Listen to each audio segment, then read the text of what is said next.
आपका बहुत बहुत धन्यवाद कि आपने मुझे बोलने का अवसर दिया। सबसे पहले मैं आदरणीय प्रधानमंत्री श्री नरेंद्र मोदी जी के सपनों का विकसित भारत बनाने की दिशा में वित्त मंत्री श्रीमती निर्मला सीतारमण जी को 2025-2026 के बजट के लिए केंद्र सरकार का बजट बनाने के लिए मैं बहुत बहुत बधाई देता हूं। इस कल्पनाशील बजट से जहां एक तरफ पूरे देश के मध्यम वर्ग, व्यापारी, किसानों, महिलाओं, वेतनभोगी, श्रमिकों और युवाओं में खुशी की लहर दौड़ गई है, वहीं विरोधी दलों के लिए ये बजट एक भूकंप की तरह रहा है। इस बार वो विरोध करने की जगह अपने आंसू पोंछते हुए सिर्फ यही कह पाए कि ये बजट दिल्ली के चुनाव को देखते हुए बनाया गया है। विपक्ष की बात करें तो अभी थोड़ी देर पहले हमारे तृणमूल के एक सांसद बहुत एक धमाकेदार स्पीच उन्होंने दी,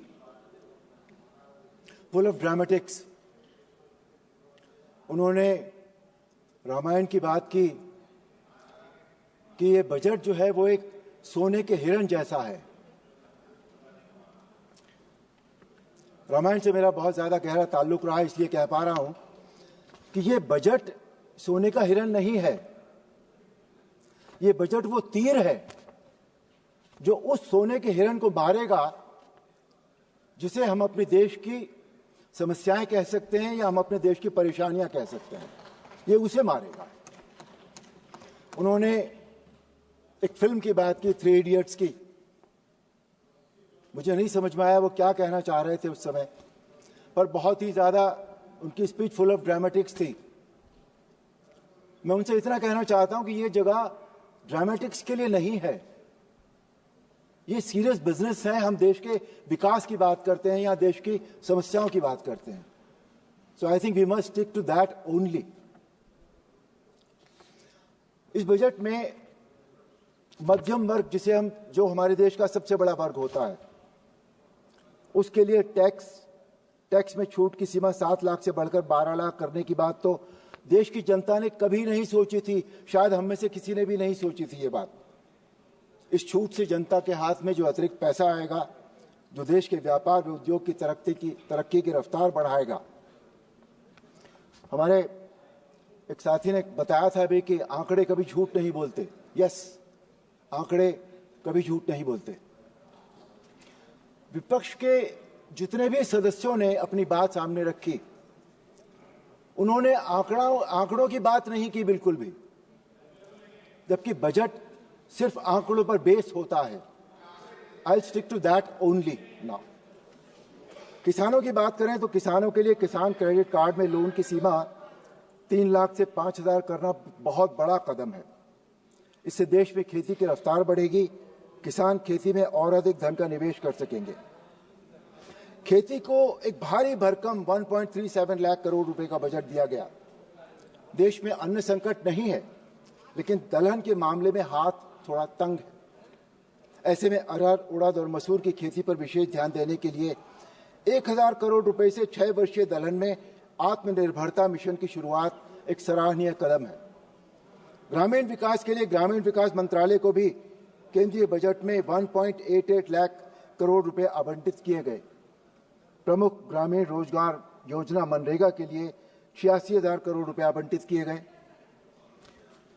डिफेंस, भारत को मजबूत बनाने का सपना देखने वाले प्रधानमंत्री जी के मार्गदर्शन के अनुसार रक्षा बजट 6.81 लाख करोड़ करना हमको देश की सुरक्षा के लिए आश्वस्त करता है। पाकिस्तानी न्यूज चैनल और यूट्यूबर भारत के इस रक्षा बजट से खौफ खाए हुए हैं।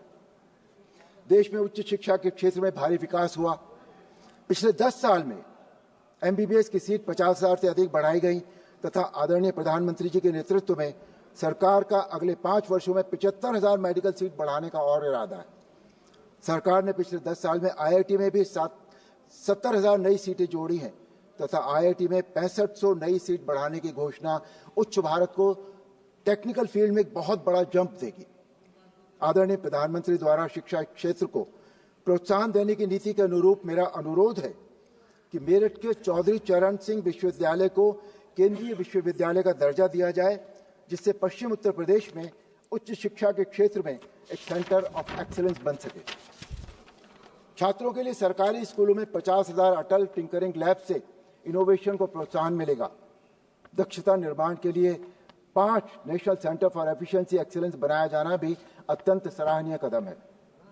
रेल मंत्रालय को 2.55 लाख करोड़ रुपए का प्रावधान एक बहुत अच्छा कदम है। रेल मंत्री श्री अश्विनी वैष्णव को मेरठ से लखनऊ वंदे भारत ट्रेन देने और बनारस तक उसे विस्तार करने के लिए बहुत बहुत धन्यवाद। मेरठ से पानीपत रेल लाइन बिछाने के लिए 2200 करोड़ रुपए धन आवंटित करने के लिए भी बहुत बहुत धन्यवाद। मेरठ से बिजनौर के लिए भी रेलवे लाइन बिछाने की हमारी मांग को भी यदि वो स्वीकृत कर दें तो इस क्षेत्र के लिए एक बहुत अच्छा कदम होगा। आदरणीय प्रधानमंत्री जी ने उड़ान योजना का विस्तार करते हुए अगले 5 वर्ष में हवाई अड्डों की संख्या बढ़ाकर 250 करने के लिए कहा है। मेरठ में भीमराव अंबेडकर हवाई पट्टी को फुल एयरपोर्ट में अपग्रेड करने की मांग एक लंबे समय से चली आ रही है। मेरठ में हवाई अड्डे की स्थापना से पश्चिम उत्तर प्रदेश के व्यापार की गति तेज होगी।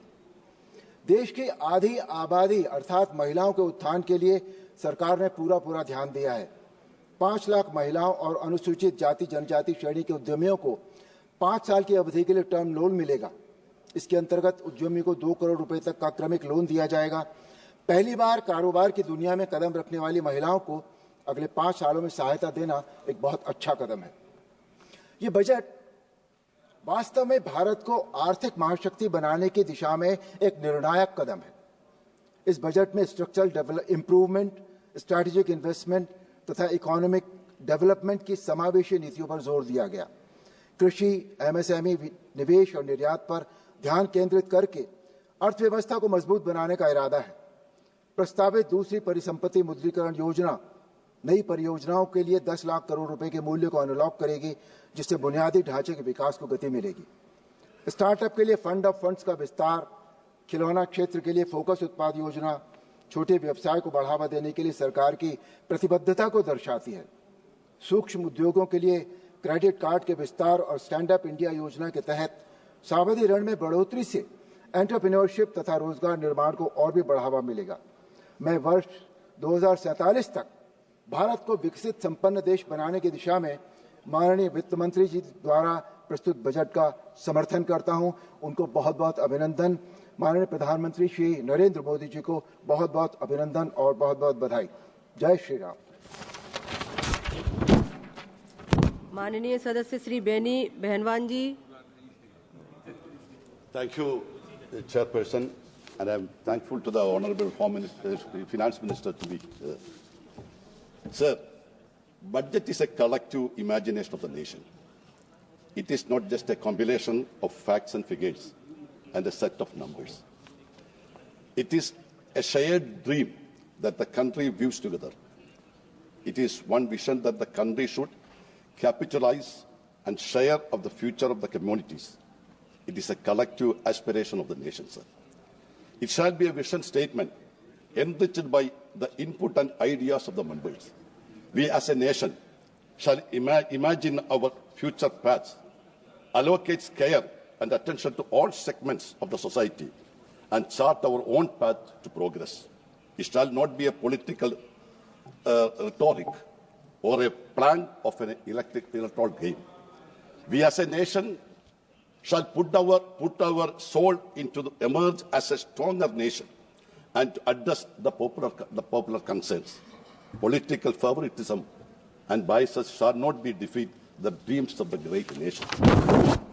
Sir, but the budget of 2025-26 is deeply flamed and fails to address the pressing challenges our country faces today, such as unemployment, inflation, the rupees depreciation against major currencies, the farm sector crisis, the MSME struggles, climate change, and the emerging geopolitical tension caused by the new US administration.